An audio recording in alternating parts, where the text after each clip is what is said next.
Hi guys, James at Rampant Lion Reviews again for you today with another beer review. For this one we are going to head over to the US once again, and this is yet another of the beers that I brought back with me from my recent trip over to Chicago and Iowa. Now I can't remember whether this beer was given to me by Miles. If it was, a huge thank you to him for supplying it, but I actually have a feeling that I might have bought this one myself in the Chicago area, so if I did, big thank you to myself. But for this review we're going to head back to the New York area and we're going to visit a brewery that was apparently the first craft brewery to open up in Queens since Prohibition, so that's kind of an interesting thing to go for. So for this review we're trying my first beer from SingleCut Beersmiths, who apparently are quite a prolific brewery, and we're having a taste of the Jenny Said, which is an Imperial or Double IPA, however you want to term it, coming in at 7.7% ABV. So very curious to try this one, and as always I hope you guys enjoy my take on this beer. It's always cool to try different things from different breweries in the States, and I know that New York has some pretty awesome stuff at the moment, and I'm looking forward to getting out there in 2020 and having a little more in-depth look around, should we say. But I hope you guys enjoy my take on this one, and I'm curious to see what it has in store. But anyway, as is usual with my reviews then, I'll tell you a little bit about the brewery. If you want to get straight to the tasting, just fast forward. All the usual links are in the description below. That's the brewery website, the link to my other reviews that hopefully I can do in the future from SingleCut Beersmiths. Very first time I'm trying one of their beers, of course. There's all the usual social media. If you want to see more beer reviews, do please consider subscribing to the channel. The whole channel, of course, has a geography-based tagging system, so you can go into the homepage and search for beer based on country, city, state, county, prefecture, whatever it is you're interested in. Do check out the playlist of beers from different countries. There is one there for all the American beers that I've reviewed for you. That's constantly being added to, and as always, please do get in touch and let me know some of the other beers and breweries that you guys would like to see me review. It's always great to hear from you guys that are watching the videos, and the support that you show the channel is hugely appreciated. So anyway, to tell you a little bit about SingleCut then. So SingleCut are based in Astoria, which is just across the water from Manhattan in Queens in New York, and the company was founded back in 2012 by Rich Buscetta. So Rich apparently had a career in advertising, and he sold his collection of vintage guitars to finance the brewery in the early days, and in fact the name of the brewery comes from the luthier term for when a guitar is made with only a single lower cutaway. If I'm remembering correctly, because I play guitar as well, I played flamenco, Spanish guitar and classical guitar since I was 7. If I remember correctly, the Fender Telecaster is a classic example of a single cut guitar. But the interesting thing about this brewery as well is that it was the first production brewery in Queens since Prohibition, which, if memory serves me correctly, was back in the late 1920s. But over the years they expanded very quickly until the point where they were producing 11,000 barrels of beer per year. But Rich also amassed an impressive collection of vinyl records, mainly because of his love of music, for the tap room. And this means as well that a number of the beers are actually named after various famous songs from lots of different artists. But in 2018 the brewery agreed to purchase a 30,000 barrel facility in Clifton Park in New York from Malt's brewing company, if I remember the name correctly, and as of August 2019 these guys have produced around 240 different types of beer. So they're a very prolific brewery, and if you go into the brewery website and check it out, you can see that pretty much all the news that you're going to get from this brewery is just another beer release. So a very impressive brewery, this one. Quite cool to try the first brewery from Queens that opened up after Prohibition, and hopefully it's another good beer. But from what I gather, these guys are pretty highly regarded, so curious to see how it turns out. But that's all I'm really able to tell you about the brewery for the moment. That was all the information I was able to find from my brewery notes. But if you want to learn a little bit more, of course you can check out the brewery website. They've got a very good list on there of all the different beers that they do, and of course you can follow them on Facebook and Instagram to keep up to date with all the latest goings on. And you've got Untappd there as well, which is a very good resource for all the different beers that they have. So yeah, let's get on to the actual tasting of this beer itself then. So as I mentioned to you at the start of the video, this one is a 7.7% Imperial Double IPA, however you want to call it, and I've got a feeling, I think when I did a little quick Google search, this beer is named after the Cowboy Moth song, which is called Jenny Says. So I'm not sure why they would have changed if it is, I'm not sure why they would have changed the tense of the name, if you like, but you know, I think that's what they've named it after. But yeah, let's have a taste of this beer then and see how we got on. So there's a little quick look at the artwork for you there. Very kind of plain and simple on this one. There you can see the SingleCut symbol, which is quite cool. And this little guy here, the sort of robotic forget if that's a boiling tank, but this little robotic fermentation boiling tank guy here, he is kind of used as the symbol on a lot of the PR stuff and things like that for SingleCut beer. But yeah, really nice to present you this one. It says that it's apparently 114 IBUs. Oh, and they are, I must have told you a little lie in this video, they are already brewing up at Clifton Park. So yeah, they've got 2 facilities now, which is quite cool in that case. But yeah, let's get this guy out and we will get on with the tasting then. Really curious to see how this one turns out. Incidentally, this is an American pint can, so in real people measurements, because I don't like the 16 fluid ounce or whatever it is thing that they use in America, fluid ounces, cups and all this, I don't see the point in that. It's 473 millilitres in real people measurements. I always make fun of the American measuring system just because I don't like it. But yeah, as you can see with this one, it's poured as you would expect from an IPA. At 114 IBUs, you know, it's quite this one looks like a New England IPA, but if it's 114 IBUs, it's a hell of a lot more bitter than you would normally expect from a New England IPA. So that's an interesting point to make about this one, because normally the New England IPAs will be down around 30 IBUs, but in the case when it's an Imperial IPA, it can push up a little bit beyond that. But as you can see, this beer has poured a lovely, bright yellow, hazy golden colour here. If I put my fingers behind the glass, you can see there is a good degree of haze to this one. There was a solid finger of a frothy, I would say perfect white head on this one rather than being creamy or anything like that. 1 or 2 big bubbles sticking towards the side of the glass and a few little ones just heading up towards the bottom of that head there. But you know, overall it looks pretty nice and pretty much what you would expect from an IPA. In today's modern beer climate, if you like. But let's take a look at the aroma then and just see how we get on with this one.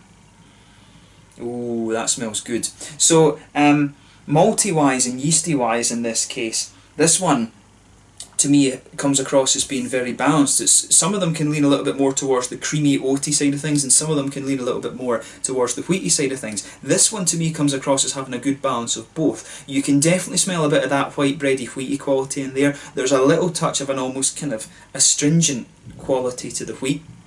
But you're also getting a little bit of that kind of oaty creaminess coming out of it as well, which is nice. So quite a well balanced malt base, and I would also say there's a little touch of a biscuity note coming out of this one as well. There is a little bit of a sweetness to the malts. It's not quite strong enough to be like caramel or something, more of a sort of biscuity or cookie, I guess I should use, since it's an American beer this one and Americans will be watching.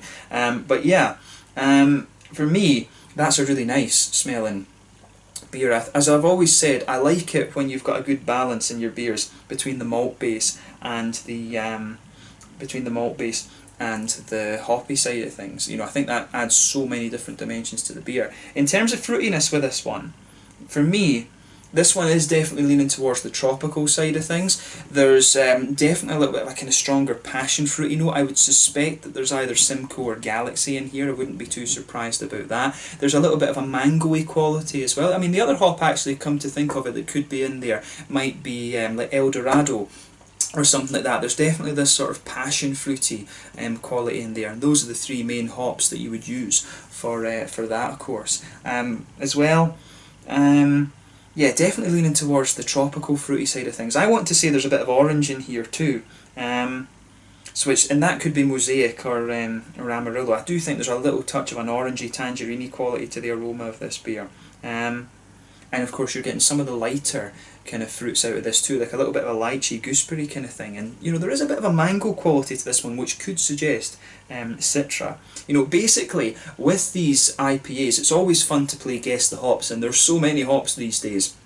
You know, quite a bit of the time. Sometimes I'll get 1 or 2 of them, but it's quite difficult to keep up to date with all the different hops that are out there, especially over in the States, because there's new things like Jarillo and Cashmere and all this that are appearing. Of course, the New Zealanders have got their own crazy variety of hops down there as well, which is you know, something that I really want to get a little bit more into at some point. But yeah, this is a really lovely smelling beer in my opinion. It's very much leaning towards the tropical side of things. It's got a bit of that kind of more pungent quality from it, from the from the tropical side of things. It's got some of the juicier notes, and it's got a little touch of that kind of more citrusy, orangey note as well.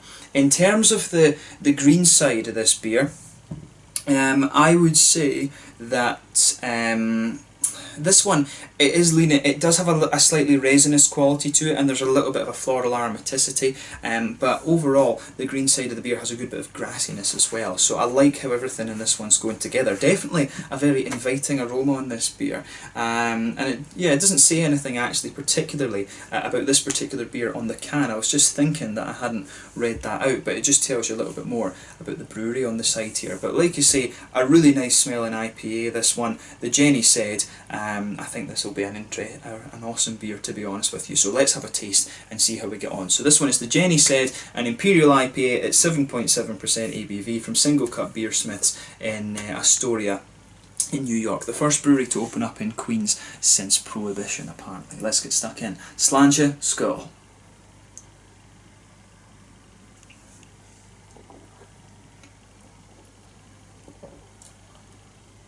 Oh yeah, that's a really good beer. Now, I've said on the channel a couple of times, one of the things that I've really missed in recent times has been that big bitter blast that you get from West Coast IPAs, and this one to me is really quite nice. I mean, it's 114 calculated IBUs. I would be interested to know what the logic in that was, because from what I understand, your mouth actually can't detect more than 100 IBUs, and I know that Mikkeller, of course, just over the water in Copenhagen, they produced the 1000 IBU, which is one of my favourite beers that they've ever done, actually. I just, I wonder what the kind of logic in that is, because surely your mouth would saturate a little bit after the bitterness, but in fairness, the oils and stuff probably, I think they do affect the flavour quite considerably, so maybe while you can't detect any more bitterness, the hop oils and stuff like that will have a significant effect on the beer. And when I think about the 1000 IBU, that's a big oily West Coast IPA. That's a beautiful beer.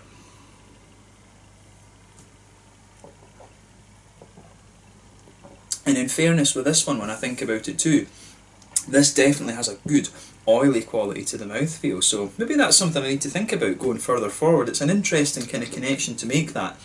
And that's one of the things I love about doing these beer videos, because even after 1800 videos, you can still make different connections, and you're still learning new stuff about new hops and other parts of brewing beer and things. And of course, this is interesting, this one as well. I wonder how they've done their additions with this beer. Have they added a lot of the beers as bittering hops in the beginning, the hops rather, or have they double dry hopped it, or whatever?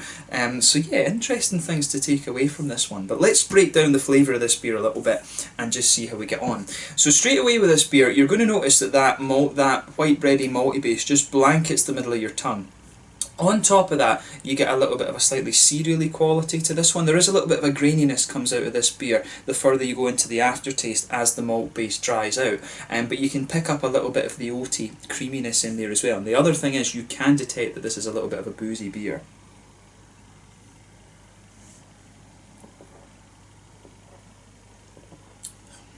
But yeah, you definitely get a nice bit of that oaty creaminess in the middle of your palate too. If you go to the very, very centre of your tongue, that's where you're getting a little bit of a kind of biscuity note. It may have a little teensy bit of caramel in there, but mainly it's a nice kind of smooth, wheaty, white bready, slightly oaty type quality that comes out of this one. So overall, the malt base is pretty good. It's not quite as sweet as I was expecting it would be. From the aroma right enough, but it's really pretty damn solid, I have to say, and I like how everything is going together in this beer. This one definitely gets a big thumbs up from me. On the hoppy side of things then, back corners of the palate, you've definitely got a little tiny touch of earthiness in there. I mean, I don't think it's... I've always found that Mosaic gives you a little bit of earthiness, but I suspect that, just going by the flavour, I don't think there is Mosaic in this one. I don't think there is. Could be wrong right enough. As I always say, I like playing guess the hops. But as you come further forward from that earthiness, the earthiness just smooths out a little bit. You get a nice little bit of a floral aromatic quality on the front kind of corners of the palate. Then round the very front curve of the tongue, it's just a little bit lighter and more grassy as well.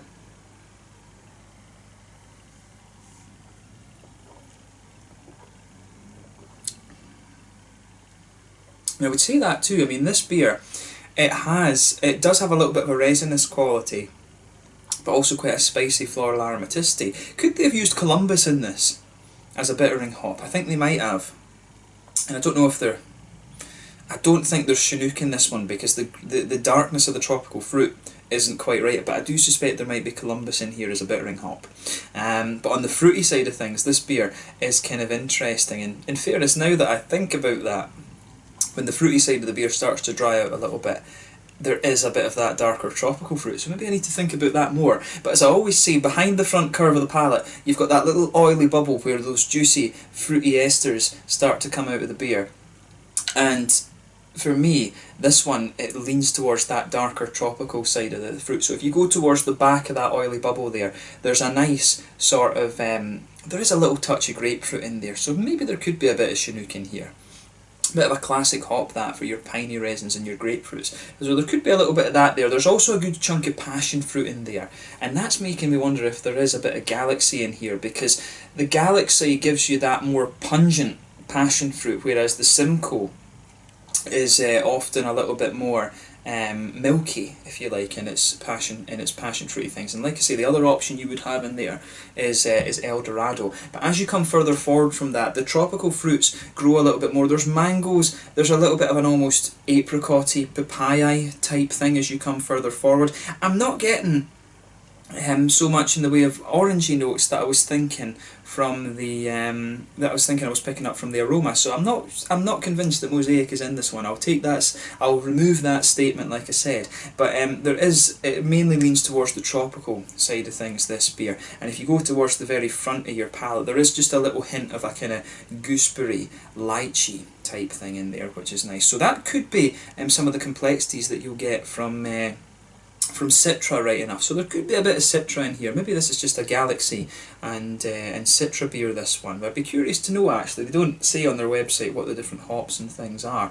But overall, it's a really nice beer, this one. In terms of its flavour, I think this is really good. 7.7%, it does give you a kick and let you know, I am a double IPA, and I like that. You know, if you're going to drink a beer like this, you do want it to have a little bit of that booziness in it. So I do like that it does that. There's quite a few of them that can cover up the alcohol quite well, but I do like it just to let you know it has a little bit of that kick to it.